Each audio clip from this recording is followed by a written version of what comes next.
Eh ben bonsoir tout le monde. Bon, ben aujourd'hui, il y a du nouveau. Il y a du nouveau encore une fois. Je pense que vous l'avez tous regardé.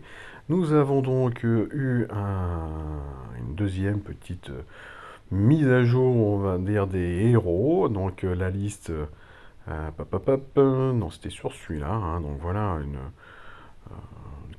premières informations. Et puis bah, il suffit en fait après de cliquer plus d'infos, hein. Et puis donc là vous allez voir tout ce qui est ressorti. Alors, bah déjà il y a un premier héros, Atwood, c'était tout premier héros, hein, d'invocation secrète là, qui voit donc déjà sa CS légèrement modifiée. Donc il va faire un petit peu plus de dégâts, 380, 350. Par contre, il va mettre un petit peu moins de folie à l'adversaire. Je pense qu'ils ont dû remarquer que c'était peut-être un petit peu trop fort et que ça lui donnait trop de chance aux possesseurs d'Atwood de tout renverser.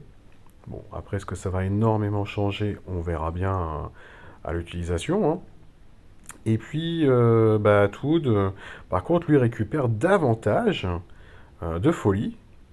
Et ça, ça va clairement équilibrer effectivement la chose. C'est-à-dire que au final, Atwood, vous l'utilisez une fois, vous chopez 55 points de folie. Vous l'utilisez une deuxième fois, vous êtes au 100% de folie, ce qui veut dire que vous ne pourrez pas l'utiliser une troisième fois de suite, sauf si vous avez fait du soin, qui permet donc de diminuer euh, les points de folie. Donc c'est quand même très intéressant, ça va, même si on le rencontre dans une défense, si vous êtes capable d'encaisser deux fois la CS, ça peut être sympa, parce qu'après, finalement, il va aller taper sur ses copains. Bon, c'est à voir à l'usage, hein. De toute façon, tous ces héros secrets avec les folies qu'ils donnent par les sbires, par les démons, ou je sais pas quoi, hein, parce qu'ils ont fait plein de choses différentes déjà. C'est à laisser, hein, pour tout le monde, hein. Ils sont tellement difficiles à obtenir que il n'y a pas énormément non plus de retours, hein. Il y a effectivement ceux qui ont des cartes bancaires ultra gold, platine, tout ce que vous voulez, bah, ils ont peut-être effectivement chopé tous les héros secrets. Mais derrière, est-ce que dans les défenses, on les voit franchement partout? Atwood, on l'a vu effectivement dès qu'il est sorti. Après, on le voit un petit peu moins. Il y a surtout Dolores, hein, moi je trouve qui est pas mal de sorties dans les plus grosses défenses dans le classement, hein. Par contre, deuxième très très importante information, c'est les méga mignons, excusez-moi, les mignons et les démons. Bah forcément, puisque on a les limit break 1, 2, les costumes, les talents et maintenant les talents de maître, forcément le maximum, il faut que ça change. Parce que jusqu'à présent, on savait que les sbires étaient limités à 1000 points de vie, on ne pouvait pas trouver des sbires plus haut que ça. Et ben voilà, en fait, maintenant il les passe à 2000 parce que il doit y avoir. Ouais, enfin, je sais pas moi, quels sont les tout derniers héros là qui mettent, qui proposent des sbires. Bah, il y a Diaoshan justement. Je pense qu'avec une belle troupe légendaire, elle doit donner effectivement des sbires peut-être largement au-dessus de 1000, hein. Ce qui donne 33% si je me souviens bien. Donc 33% de points de vie sans déjà la troupe légendaire. Je pense que Diaoshan, elle passait à combien là? En limite break 2. Ouais, elle était à 3000. Donc forcément, on était au-dessus de 1000 avec la troupe. Donc voilà, hein, ces sbires, peuvent donc dépasser maintenant les 3000. Tiens d'ailleurs, en passant, Yams a fait une très très bonne remarque sur la vidéo que j'avais fait sur Diaoshan avec Su Liang. Il est vrai que là, là, vous avez la possibilité de déclencher Diaoshan en 6 tuiles, alors qu'ici, ce sera seulement 7. Et c'est vrai que ça peut tout changer, hein, quand vous l'utilisez en attaque. Parce qu'en attaque, trouver deux matchs de tuiles violettes, Vous allez en trouver une septième, c'est possible effectivement que vous ayez du mal à la choper. Donc bah, ça peut effectivement changer un petit peu la configuration du raid. Donc Yams disait hein, effectivement qu'en attaque, bah, la version de base est peut-être meilleure, même si son sbire est plus faible. Mais par contre, bah oui, en défense, l'ecclésiastique est bien meilleur, hein, parce que 6 ou 7 tuiles, de toute façon, elle va encaisser des dégâts. Il faut juste être sûr qu'elle soit capable d'encaisser la septième tuile. Mais bon, si vous avez la chance d'avoir une troupe légendaire à lui confier, il y a de grandes chances qu'elle subisse la septième tuile sans trop de soucis. Bref, allez, on revient donc à l'équilibre des héros. Et oui, donc, je n'ai pas terminé, les minions, ça passe jusqu'à 2000 points de vie, et les démons aussi.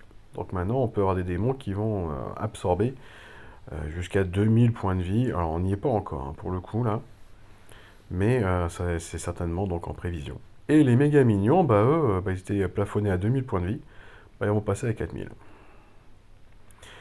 Franchement, j'ai pas hâte de trouver des méga minions à 4000 points de vie, hein. Déjà, si on voyait des méga démons à 2000, enfin, c'est juste monstrueux. Alors voilà, moi c'est là où ça m'a vraiment le plus fracassé la tête quand j'ai vu l'article. C'est juste énorme. Les toons, les costumes, donc toons 5 étoiles, uniquement les 5 étoiles. Alors, elle était déjà quand même bien dopée, hein. Elle était à 40-40 en attaque et défense, 65 en point de vie. Ils vont passer à 50 en attaque et en défense, et 70% en point de vie. Je suis en train de me demander en fait si je vais pas arrêter de monter Satori tout de suite. Là, il arrive au quatrième chevron, mais j'en suis qu'au tout début. Mais je vais peut-être me dépêcher de faire les deux derniers costumes de Richard que j'ai obtenus le mois dernier pour pouvoir un peu en profiter parce que là, enfin, c'est juste un monstre quoi. Sérieusement,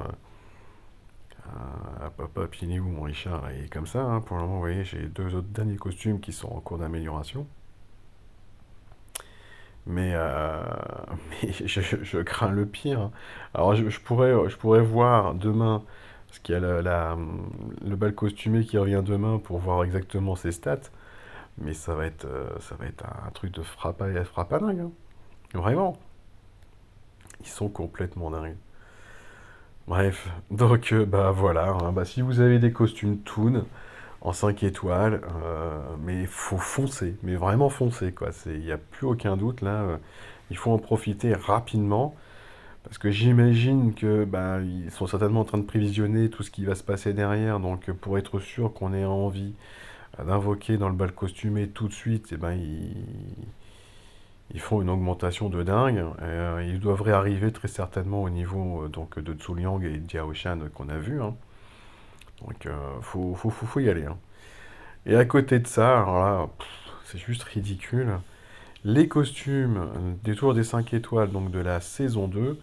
Eux aussi, je vois une petite augmentation, mais là où vous avez les costumes légendaires, donc euh, des héros classiques qui augmentent de 10% sur l'attaque et la défense, bah non, la saison 2, ils gagnent que 3%. Et là où vous avez les toons qui prennent 5% de points de vie, bah eux, ils en gagnent que 2%. C'est à se demander s'ils ont vraiment envie que les gens ils invoquent sur cette ES2, hein. Bah, franchement, non, c'est trop faible pour faire quelque chose de correct et redonner l'envie d'invoquer sur la S2. Bref, quelques héros donc qui changent. Ben voilà, c'est tous les héros secrets, mais eux, c'est pas leur CS qui change, c'est les statistiques. Donc Dolores, un petit peu plus d'attaque, un petit peu plus de défense, un petit peu plus de points de vie. Omen, bah, c'est la même chose.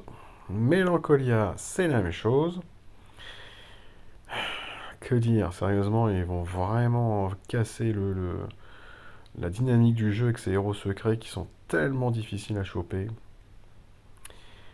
Carta, donc il voit également ses stats améliorées, donc tout augmente, hein. Et même son bonus de génération de mana, c'est passe de 24 à 33. Un truc de fou. Antfell, un petit peu plus ancien, hein, toujours un héros de l'invocation là, de pacte. qui voit ses stats aussi bien améliorées, hein, parce que 60 points d'attaque, un peu plus, presque 60 points en défense, et puis plus de 100, ouais, quasiment 200 points d'ailleurs de points de vie. Et puis bah, chez les chouettes, nous avons Fulvia et Homodus qui voient leur CS pour le coup légèrement modifié.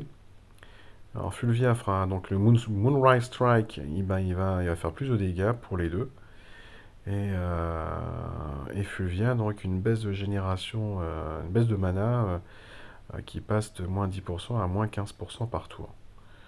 Donc c'est pas mal du tout. Moi j'ai Homodus, alors je ne sais pas, hein, pour le moment j'ai pas encore amélioré.